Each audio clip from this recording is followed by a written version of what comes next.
This is a film study to focus on Jack Campbell's efforts in the Lions' 27-24 loss to the Vikings in Week 9. Campbell just continues to pour in consistent and extremely physical and violent football play. Of course, the one play that everyone had talked about on Sunday into Monday and this morning is the penalty on Jack Campbell in the third quarter.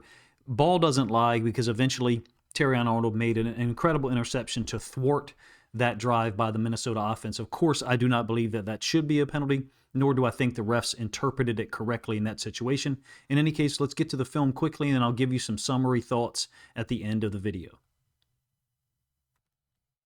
Campbell will typically be spot shadowed in yellow, and I'll give you as much information about the play as possible. This is a zone drop. One of the criticisms of Campbell, I guess, coming into 2024 and even 2025 was his pass coverage. You cannot say those things now. He does a great job, very smooth in zone coverage. As an aside, everything is covered here defensively in this zone structure by the Lions. And in fact, you've got Barnes out in the flats on the tight end, just wiping him out. It does end up being a 6-yard completion to the running back. I'm talking about whenever the Lions drop out Barnes into the flats, particularly to the tight end side, it just seems to interrupt quarterbacks' processing and their flow. In this case, McCarthy gets back there. There's really nothing available. Looks like the receivers are bracketed. Maybe Jefferson later on could get the football on a deep concept if McCarthy had the time and inclination to go there. It's a 6-yard completion to Jones underneath of zone. Very next snap on the second possession, again, Campbell spot shadowed in yellow, ball in the middle of the field. Running back is going to flip sides, going to be a zone read. The read man here ends up being Lacey. Bigger, thicker, stronger defensive end, hybrid type player, who in this case is the read man. McCarthy, I think, reads it correctly, gives the football to Jones. What I love here from a Campbell's perspective is his ability to redirect. You're not surprised as a Lions fan. Really, I'm not either. I think people who maybe don't watch film of as many NFL teams as possible don't understand how rare and unique this is to have a player this size and strength be able to go down at a distinct angle to his right, the top side of our screen, and then reverse field to basically match Jones, who's a superior athlete. I'll give you the end zone angle. It does end up being a 5-yard gain. The point here for some of these plays, or at least this one being included, is wherever the running back goes, you can be rest assured that Jack Campbell is going to meet him. Same play from the end zone angle. There's the read man. Running back switching sides late. McCarthy picking up the read man. Watch Campbell. I'll slow-mo this a couple of times and then bring it back. I mean, he definitely commits to the initial direction or path of the running back Jones. But Campbell's just got great agility, gets his cleats in the ground, able to reorient, redirect, get back to Jones. I mean, if he's not there, then you're relying on Lacey to fold back underneath as the read man and make the tackle. By definition, if the read man makes the tackle, then it should have been a keep. I don't actually think this should have been keep read. I think McCarthy's got it right.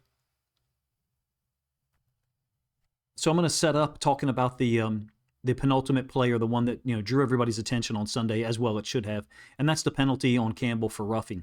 Look at the finish of his tackles. He's violent. He reminds me of Justin Gaethje. Well, except he's plus 100 pounds and 7 or 8 inches taller. The point is, a Jack Campbell finished tackle, you can recognize it without even seeing the number 46 involved. Basically, Jack Campbell is a guy that plays from snap to whistle, and maybe even sometimes a little bit thereafter. That tackle on McCarthy is drastically different. You can tell, if you know Jack Campbell, that he was obviously trying not to finish it with the same level of tenacity. 4-3 structure for the Lions against 11 personnel. There's the only tight end, kind of like an RPO read a little bit. And it's a give to the running back. I believe that on this route here by the tight end and Anzalone's expansion, I think that that's probably what McCarthy is looking at or trying to pick up. They end up double-teaming DJ Reader, who I thought played a really good football game for the most part. Here he is obviously getting pushed back into Derek Barnes' lap.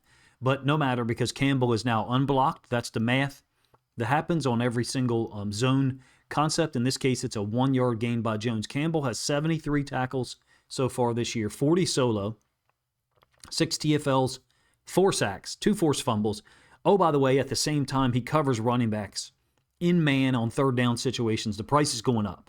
I don't know when they can actually extend him. I think he's in his 3rd year at this point.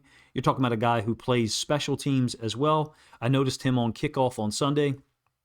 This is after the fourth possession. I think Detroit has tied it at 14-all. He's the four-man, and he's going to switch with Rock Ya-Sin. In an old school kickoff, the five-man is oftentimes your safety. Sometimes it's the four-man slowing things up, and the outside guy would squeeze and go. It depends on the structure. This is obviously a different style of kickoff. It's obvious, and it's also a great play, I should say, by Grant Stewart in here to get to the ball. But watch what Campbell and Rock Ya-Sin do. Campbell and him switch. Basically, Campbell goes first, gets to the outside. He's the force player. Brilliant, I think, usage of his size, speed, and athleticism and physicality. And then folding Rock underneath. So we're talking about Rock fitting in this gap here. As an aside, you've got two defensive line types taking outside in leverage. So forcing the ball carrier to go in this direction. Stewart has split a double team, so he'll force the returner to go back to the outside where basically Campbell is sitting and waiting.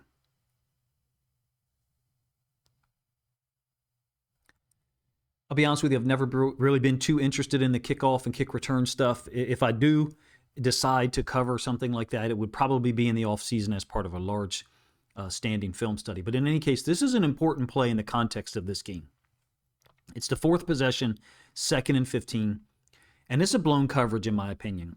It's a joker set by the Vikings. So they've got two running backs on the field, and I believe that the Lions blow this coverage. There's some kind of communication occurring between Anzalone, Campbell, and Branch. And I wonder if, first of all, Branch's eyes end up just looking in the backfield. As an aside, or part of this play, Addison, who's being covered in man from Terrion Arnold, will end up cracking down on Millette from an outside-in perspective, and really they end up getting a 2-for-1. So Arnold and Millette are both occupied by one block. And then on the play fake, theoretically, could be an option give. At least that's what it's designed to look like. You get Addison cracking down on Millette with Arnold in tow, and then in addition, tight end loops to the outside. I think this is where Branch's eyes are in the backfield, but I'm open to interpretations. It's a running back. I think Branch's man is the tight end. So who is supposed to be on this running back? I think it depends on the coverage, but normally for us, if they were to, we would start here. If this running back flows out to the top side, Anzalone's got him. And if this running back Mason flows out to the bottom side, Campbell's got him. If you reverse it and these guys cross, we're not going to run with them. Campbell would have to read it and go here. Anzalone would have to read it and go to the same side. That's the way that we would generally teach it. That's a simplistic explanation. I don't know that this is necessarily Campbell's man, but I'm open to the possibility that it could be. It's a really nicely designed play by Minnesota on a 2nd and 15. In my opinion, they knew if they put two running backs on the field that they were going to get man coverage, and that they've totally outflanked the Lions defense. This is a structural thing that I think O'Connell and his staff could recognize and rely on. They went to it on a 2nd and 15. This is a designed play to get them out of 2nd and long. But, oh, by the way, you've got an inside linebacker with essentially safety speed in Jack Campbell. He's able to track down Jones and make the tackle. Again, when there's a tackle by Jack Campbell, you know it. You can see it by the finish because it's so violent, and he usually ends up on top. Same play from the end zone angle. You can see Campbell and Branch are communicating. It looks like Campbell is saying 2-2-2 for two running backs. I don't think that's the coverage that they should be in. This is man. Arnold is man on Addison. I think Branch is man on the tight end. You've got free safety in the middle of the field. This just looks like a one-high structure, man-free coverage by the Detroit Lions. Running backs are going to cross, split flow, also getting a pull read for Campbell. So if Campbell's reading this guard, the left guard, I think Jackson, he's going to pull to the boundary side. So they're trying to get Campbell to go in that direction, and he did for a step. Here's the tight end, which I think is supposed to be covered by Branch. We'll track him faking the block and then looping to the outside. It would really be off screen for what I have available to work with. It's a really nice play. Have to give the Vikings credit. I think they've got the Lions in a coverage they knew was going to occur, and they've set up a specific play here to exploit it. Campbell, we know, is going to make the tackle, but not until it's a 40-yard gain. It's almost like both teams' defensive coordinators decided or made an agreement, hey, on this day, we're going to test the pass pro of our running backs each. And in this case, Jack Campbell gets a sack. Like I said, it's on the fourth possession that began with a 14-14 tie. The Vikings are eventually going to get a field goal to take a 17-14. It absolutely overwhelms Mason with strength, athleticism, and burst. In addition to that, on this play, I think a factor, maybe not in stopping the play in Campbell's sack, but Barnes dropping out to the trip side. So he's dropping out. In fact, Anzalone is as well. What they've done is they've created a one-on-one. Functionally, it's the same thing that Brian Flores did to the John Morton offense. Basically, through player alignment, ensuring that you're going to get a one-on-one with the linebacker, Jack Campbell, and the running back, which is in this case is a mismatch in Detroit's favor. I'll give you the same play from the end zone angle. Why do I think that this is coordinated? Because you've got Anzalone, Campbell, and Barnes all up on the line of scrimmage. In addition to that, off the right side is Aiden Hutchinson. So I think that Aiden Hutchinson's rush, his alignment off the right side, means that you're going to get tight end and left tackle working to Hutchinson, and that leaves the running back solo or one-on-one with Campbell because of Anzalone and Barnes' alignment. Really, it's just simple math. Overwhelms the guy. I mean, I guess he touches McCarthy. Maybe it's a fingertip, or maybe he just drives the running back into him. That's kind of, even though Jack Campbell has 4 sacks on the season, I think this is the first one that we've seen like this. It's been really an extremely productive season for Jack Campbell statistically, but also a very sound one. Meaning everything he's doing from a reaction standpoint is generally perfect. Outside of that 40-yard gain to Jones where I said I think it was a design play, to me it looked like a formation that maybe Minnesota had never showed before. They were able to get a field goal. This is, of course, going to be the 5th possession where I believe you get a penalty on Campbell eventually, but not until 2 plays later. So it's a 2-high structure on a 1st and 15, meaning there's 2 high safeties. It's your 2-man setup. It's not always 2-man, but I'm talking about this setup here by these 3 guys. Now, Campbell is not directly going to give it away. He's offset from the running back, but we know that typically he's responsible for guarding the running back man-to-man. Hutchinson stunts inside here, and this happens actually twice in the next couple of plays that I'm going to illustrate for you guys. It's not always Hutchinson. Sometimes you coach this. If the tackle steps to you and you think it's run, you dive to the inside, and basically it ends up being a gap exchange where the D-end jumps to the inside and then the linebacker kind of flows over the top. Being as this is man and Campbell is responsible for the running back who's on the opposite side of the field, theoretically this running back could release to this side. I hope that that's not what they're doing here. To me, that should be a check, something that you take away. Again, it's a 1st and 15. It does end up being a 6-yard gain. Most of Campbell's tackles are not 6 yards down the field or 40 yards down the field, but I get it. Anti-Lions fans will probably have that type of perspective. But the guy's producing, not just in the run game, but in the pass game. This is an unusual reaction here in light of the fact that Muhammad's going to do the same thing a couple of plays from now. I'll present it to you. So we're talking about Hutchinson diving to the inside. The running back is going to see that easily, bounce to the outside. It is into the boundary, the short side of the field. So maybe they're just relying on Jack Campbell's athletic ability to shed the offensive lineman, in this case the right guard, and get out there, front up the running back, and make the tackle. It ends up being a 6-yard gain.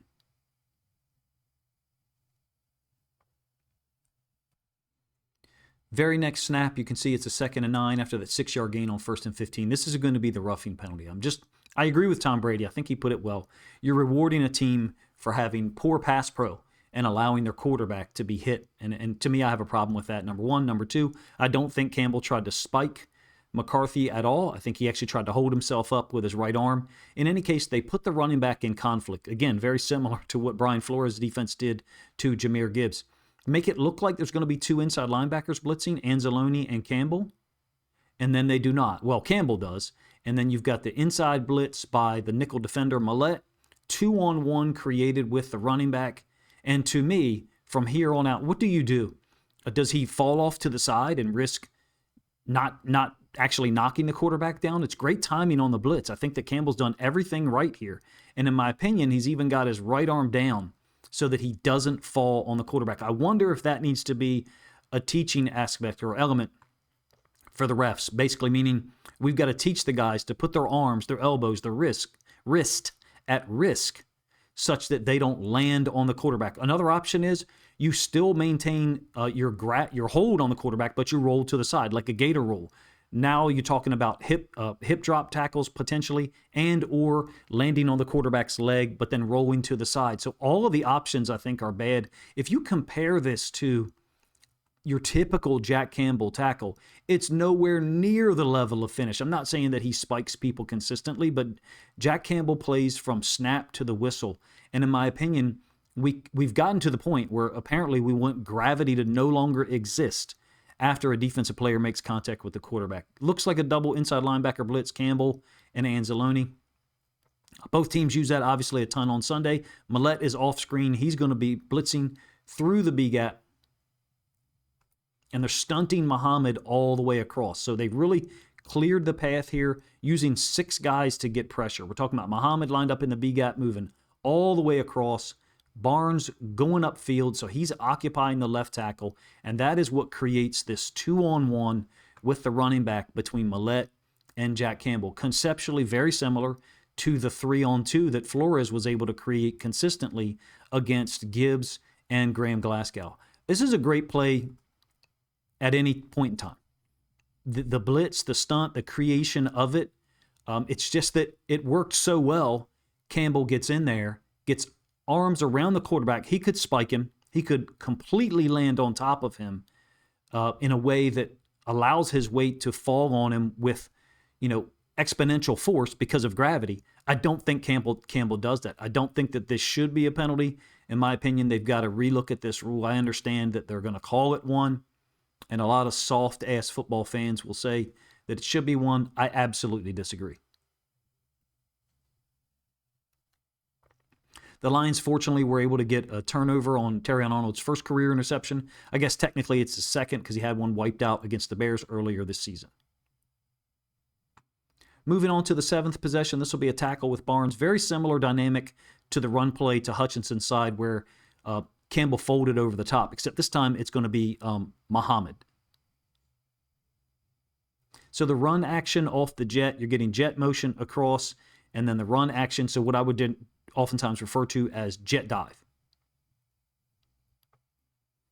You're getting what almost works out like a gap exchange between Barnes and Muhammad, whereby on the run action, again, it's going down to the side. Muhammad is kind of jumping underneath, and then Barnes gap exchanging with him.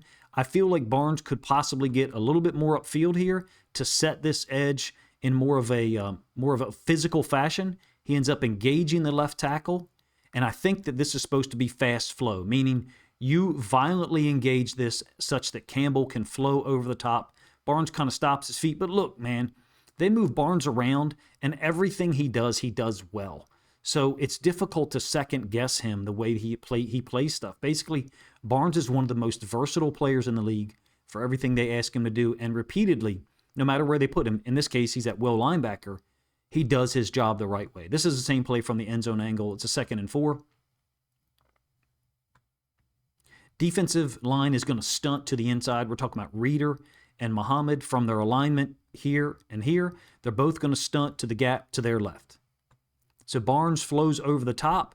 I wonder if he could be a little bit more committed to getting upfield because the pinch worked. Basically, it made the running back bounce it, which is what you want. Look how far Campbell has to go from his initial alignment. Running back is here, so the running back has him outflanked to go in this direction. That means the running back is lined up further to the right on our screen than Campbell is.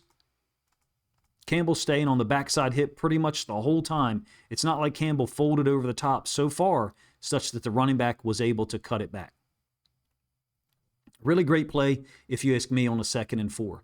And the cool thing about Jack Campbell is it's pretty reliable that wherever the running back goes, wherever the ball goes, he's going to show up. The very next snap, 3rd and 3, he's tucked in here with Anzalone. They're both lined up in this mug look on a 3rd and 3. He's going to play secondary contain.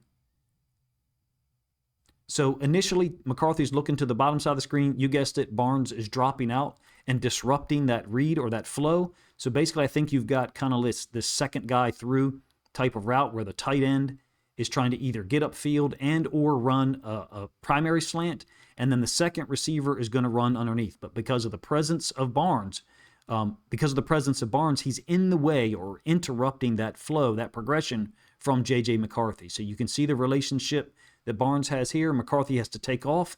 Hutchinson kind of got upfield a little bit. Campbell with the pressure. Again, it's Branch a little bit slow on that route, that same route that I talked about, whereby, I think it's Naylor went underneath as the second guy through, initially covered up by Barnes, who's clearly not going to keep up with him all the way across the field. This is a great job of secondary contain, in my opinion. Same play from the end zone angle. Campbell on the left, Anzalone on the right side of that box. Here's Barnes, who's going to drop out and get in the way of what I think is McCarthy's first read. Hutchinson rushing up the field, trying to win with a topside rush. I kind of wish that Campbell had been the guy in this contained situation a little bit later in this game, and a play that I'll show you in this video. It's, of course, referring to McCarthy's scramble for a touchdown on a 3rd and 8, where Alex Anzalone, I believe, just really underestimated his speed. I think this play is going to illustrate a lot of things. The athleticism, the length, but also his ability to stay balanced while shedding blocks. So it's a run concept to our right-hand side. Anzalone's going to be unblocked on the backside of this, and he'll make first contact. We're trying to focus on Campbell here and what makes him special, what makes him different, and playing at an elite level. And in my opinion, it's his ability to keep his feet settled, keep his cleats in the ground, while shedding this offensive lineman. You can see the lineman's momentum is taking him in this direction. So Campbell is just going to use that to his advantage. Get his hands on the inside and then throw the offensive lineman off of him. Again, it's Anzalone with first contact. Campbell is involved from a secondary manner. I don't know that he actually gets credit for the tackle here with Anzalone. I'm fine if he does not. It's a nice run here. DJ, as an aside, I think it's DJ Reader, really was disruptive against some of these run concepts. I'm not sure how many tackles he had, but you see this dynamic where he's consistently disrupting run plays that go at him initially. Same play from the all 22 angle. Again, this is the possession where McCarthy's going to scramble for a touchdown. There's Campbell, and then here is Anzalone. Initial run flow by the running back is going to take him to the bottom side of our screen or to the offense's left. So you can see there's a lot going on here. First of all, Campbell is in contact. He's in phase right now with the offensive guard, who got a free release up to him. You can add on defenders at the point of attack with great block destruction. That's one thing I think the Lions do a fantastic job of, but in my opinion, Jack Campbell is one of the best on the team at this particular skill right here. Getting his hands on a blocker and then forcefully, violently moving that guy off of him such that he can add on or be the second guy to make contact. Very violent finisher in tackles, but his hands are also violent. He's tight, and everything is in time and in rhythm, meaning his steps in the ground coincide with his strike on the offensive lineman, and I think that allows him to have more power when he tries to shed the blocker. I'm trying something out a little bit here by using the end zone angle first and then the all 22. It should be pretty easy for you guys to figure it out. In any case, this is the end zone angle of the 3rd and 8, the McCarthy scramble. There's Campbell, and then this is Alex Anzalone.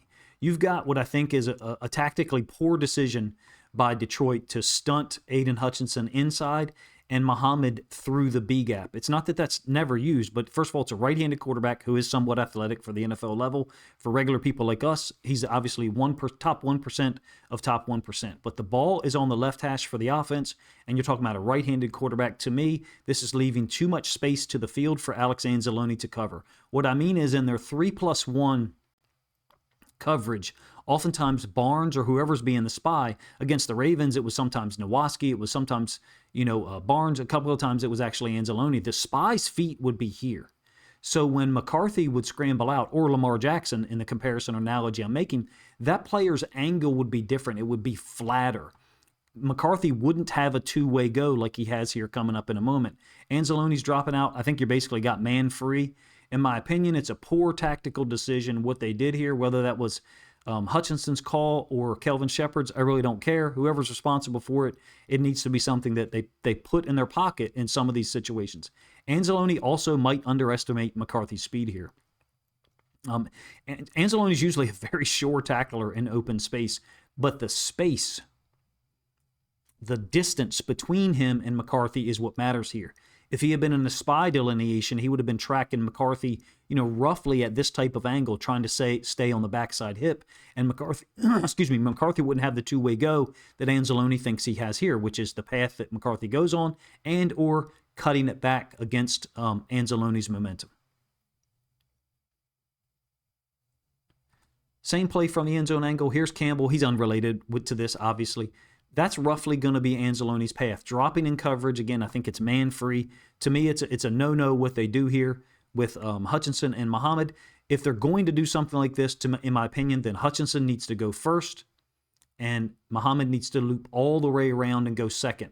That way, the fit for Anzalone doesn't end up being out wide here by the top or bottom of the numbers.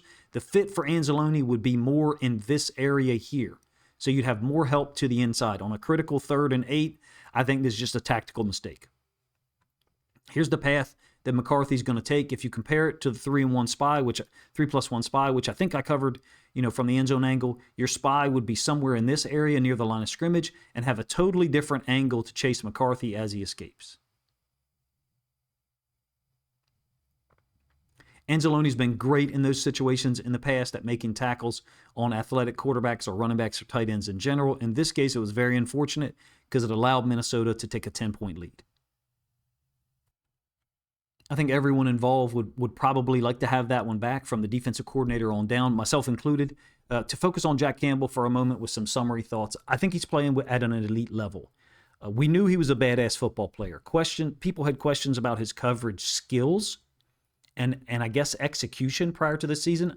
My questions were not as severe in that regard. To me, for the Mike linebackers that I get to watch, which is Roquan Smith with the Ravens, Ernest Jones with the Seahawks, who got hurt Sunday night, and Jack Campbell with the Lions. He's the most athletic of all three of them. He's the guy with the best long speed, number one. Number two, I think he's obviously more athletic than Roquan. Jones and Campbell, if you were to put them through athletic testing, would probably be very similar. The difference for me is the play strength that Campbell has when dealing with blockers, 330-pound offensive linemen. So when I say athlete, that's kind of what I'm referring to. All three of them have great technique.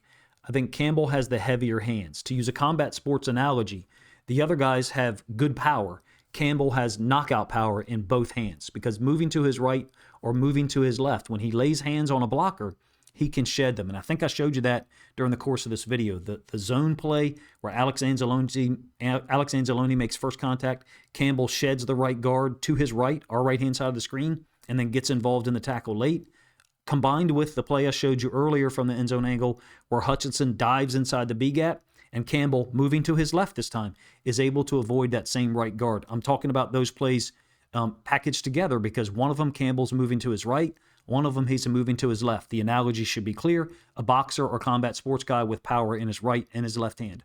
I think Jack Campbell's having a brilliant 2025. If he keeps up at this pace, he's got 4 sacks now. I think 2 forced fumbles. Playing this type of coverage against running backs in man. And by the way, Roquan and Ernest Jones, the fourth, are not asked to play man on running backs nearly as much as Jack Campbell is. If he keeps playing at this level, based on the film that I see, I think he's fitting of all-pro consideration. I recognize that is a high level of compliment by myself, but I do take this job seriously. I watch as much film as possible of all 3 of these teams, and right now Jack Campbell is playing at as good a level at the Mike linebacker position as anyone I get the chance to watch film of. I appreciate you guys' time. I did one of these videos last week, and it performed extremely well. Of course, I was going to try to revisit that, and for Jack Campbell to be involved in the play that he was, the roughing the passer penalty, I felt like I had to address that, as well as his overall play in the loss against the Vikings. Appreciate you guys' time. If you think other Lions fans would enjoy this film study look at Jack Campbell, the roughing the passer penalty, and also what I think is a critical mistake by the Lions in allowing J.J. McCarthy to get out of the pocket on that touchdown scramble that made it 24-14. If you think Lions fans would enjoy some type of discussion and analysis of all of those things, then please consider grabbing a link to this video, sharing it out on social media to help this content get more reach.